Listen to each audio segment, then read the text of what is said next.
A mitologia nórdica tem algumas histórias muito peculiares. E essa definitivamente é uma delas.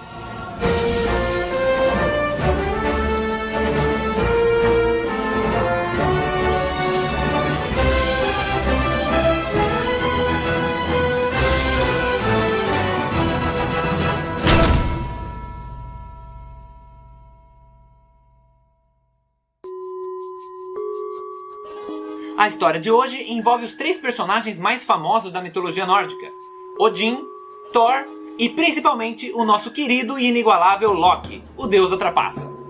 Ou como eu gosto de chamar, o deus da zoeira. Porque vocês sabem que o Loki nasceu no Brasil, né? Todas as tretas que ele se mete, ele resolve com o jeitinho brasileiro. Mas chega de enrolação. A nossa história começa no Valhalla, o grande palácio de Odin. E lá, o panteão todo se reunia para discutir um problema seríssimo. Asgard, o reino dos deuses, precisava urgentemente de um muro. Mas não qualquer tipo de muro. Eles precisavam de uma muralha absurdamente resistente rodeando todo o império deles e que fosse capaz de aguentar qualquer ataque inimigo. Principalmente dos gigantes, também conhecidos como Jotuns, do reino de Jotunheim. Mas infelizmente nenhum deles tinha capacidade para isso. Então eles mandaram mensageiros para todos os lugares atrás de um construtor que fosse apto para um serviço tão monumental. Com isso, o tempo foi passando, porém sem nenhum avanço nessa questão. E isso foi deixando os deuses extremamente preocupados. Até que um dia, apareceu um homem desconhecido montado em seu cavalo, com uma proposta supostamente recusável. Então, com a permissão de Odin, ele entrou no palácio onde os grandes nomes da mitologia nórdica estavam reunidos. E a propósito, esse vídeo não é patrocinado pelo Smite. Mas bem que podia ser, né? Hashtag Smite Mitologia. Então, de frente com o conselho de Asgard, o forasteiro disse que ele era o melhor construtor do mundo e que em apenas 3 estações ele ia conseguir construir o muro exatamente do jeito que eles queriam. E caso ele não conseguisse terminar a tempo, o serviço ia sair de graça. Que nem pizza nos Estados Unidos. E essa é outra parte importante. Em troca do serviço, o construtor pediu em retorno a mão da deusa Freya em casamento, o Sol e a Lua. Bem exigente o desgraçado. Aí Odin pediu um momento para conversar com a sua assembleia e imediatamente disse para os colegas que esse preço era inconcebível. Jamais eles poderiam abrir mão do que ele estava pedindo. Então, Thor e os outros membros concordaram que, por mais que eles desesperadamente precisassem do muro, eles iam ter que recusar. Mas o Loki discordou. Então, o deus da trapaça, com toda a sua confiança arrogante, disse que construir o muro em 3 estações já ia ser um trabalho bem árduo. Então, eles só precisavam tornar o combinado ainda mais difícil, para garantir que ele não ia conseguir terminar a tempo. E com isso, eles iam ter um muro que eles tanto precisam e sem precisar pagar nada. Se esse não é o jeitinho brasileiro, eu não sei o que é. E ele nem esperou uma resposta dos colegas. Ele já foi até o cara e falou: "Ô Bob, construtor, chega aí. A gente aceita o teu acordo, mas 3 estações é muito tempo. Você vai ter que terminar o muro em uma só e não pode ter ajuda de ninguém." Aí, depois de pensar um pouco, o construtor concorda com o prazo e diz que só vai precisar da ajuda do cavalo dele, o Svalfari. Esses nomes nórdicos são uma delícia de pronunciar. E o Loki fala: "Beleza, tipo, grandes bosta, um cavalo." Então o forasteiro sai do palácio e Odin diz: "Loki, eu espero que você saiba o que tá fazendo. Pro teu próprio bem." "Relaxa, velhote, comigo não tem erro." No dia seguinte a construção começa e logo de cara todo mundo percebe que esse construtor é absurdamente eficiente. Não só no quesito conhecimento e determinação, mas ele também era assustadoramente forte. Ninguém entendia como um cara daquele tamanho tinha tanta força. Mas mesmo assim, o que mais surpreendeu não era ele. Era o cavalo que ele usava para buscar as rochas para construir. Porque a velocidade extraordinária dele era o que realmente estava fazendo o serviço ir tão rápido. Então, os dias foram passando, o muro foi sendo levantado com uma eficiência inacreditável, e obviamente a preocupação começou a tomar conta dos deuses. Principalmente do Loki, que já estava sentindo o ódio dos colegas. Ups! Aí, faltando 3 dias para terminar o prazo, o construtor só precisava fazer a entrada para terminar o muro. Então, Odin, vendo que o serviço ia ser terminado a tempo, foi até o nosso queridíssimo deus da trapaça e falou: "Eu vou dizer isso da maneira mais amável possível. Loki, seu imbecil do caralho. A gente tá prestes a perder a Freya, o Sol e a Lua porque você não sabe fechar a boca.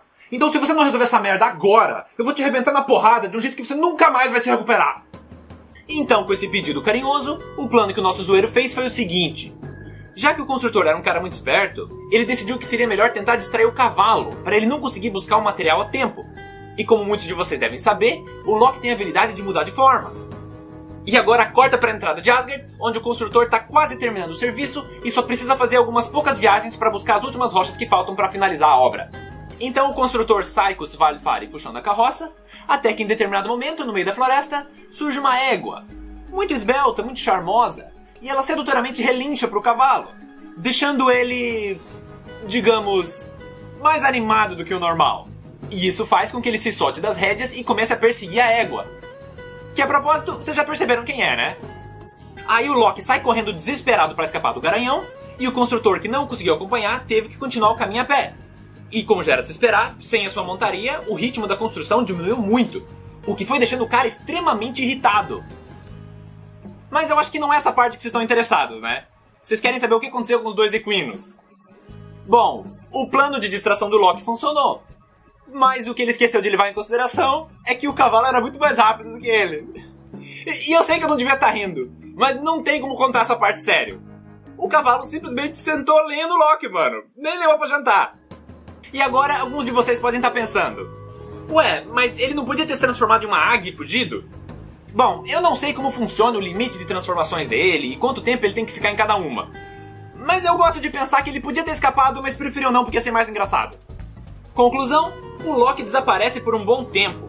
E nesse período, o prazo de construção termina e a obra não é finalizada, deixando o construtor putaço. E o motivo dele ter ficado tão irritado é que ele já desconfiava que ele tinha sido enganado, muito provavelmente com o dedo daquele deus trapaceiro safado. Então, ele simplesmente vai em direção ao palácio, afastando todos os guardas do caminho, entra no Valhalla e começa a meter a boca em todo mundo, dizendo que foi falcatrua e que ele quer o pagamento dele. Só que quando ele se deixou levar pela fúria, ele acabou perdendo o controle e voltando à sua forma original, que era a de um gigante, o que explica a força descomunal dele. Então, assim que os deuses viram quem ele realmente era, Thor, que não era conhecido pela sua paciência, pegou seu martelo e arremessou em direção ao gigante, explodindo o crânio dele em 1000 pedaços. Esse foi o pagamento que ele recebeu. Mas essa situação levanta uma pergunta. Por que um gigante que vem de um reino inimigo ia querer ajudar a fazer um muro em Asgard?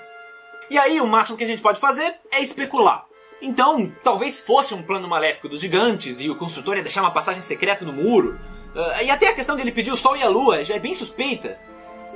Ou talvez esse gigante fosse bonzinho e o Thor seja um cuzão, não tem como saber. E agora, para concluir, a gente tem que voltar a falar do nosso querido deus trapaceiro. Então, quando o cavalo fez coisas inapropriadas com ele, Loki engravidou. E depois as pessoas não concordam quando eu digo que mitologia é uma coisa maravilhosa. Aí, meses depois de ter desaparecido, eis que no horizonte retorna Loki, com o rabinho entre as pernas. Não, agora ele já estava na forma humana, não foi trocadilho. E ele não veio sozinho. Ele trouxe o seu filho, um potro de 8 patas chamado Sleipnir. Resumindo, Loki virou uma égua, foi enrabado por um equino, engravidou e deu à luz a um cavalo-aranha. Se essa não é a melhor história que você já ouviu na sua vida, você não tem bom gosto. Mas voltando ao que interessa. Se você acha que esse filho dele é só uma aberração, você está muito enganado. Loki dá o Sleipnir de presente para Odin. O que pensando agora é bem esquisito, o cara deu o filho dele de presente. De qualquer maneira, Sleipnir viria a se tornar o cavalo mais rápido do mundo, sendo a montaria oficial de Odin em todas as suas batalhas, inclusive no Ragnarok. E agora, para encerrar o vídeo, eu quero mostrar 2 tirinhas que eu gosto bastante. A primeira é essa aqui. Mas a minha preferida é essa. Loki, nós precisamos impedir que esse muro seja terminado. Como você vai resolver esse problema? Da única maneira que eu sei. Você vai foder com o cavalo, não vai? Sim, eu vou. E aí pessoal, espero que vocês tenham gostado do vídeo. E se você é novo no canal, esse quadro é o Mitologia, onde eu falo das grandes histórias das mitologias, mas sempre levando pra comédia. E caso você queira ver mais, a playlist dos vídeos está na descrição. Até a próxima!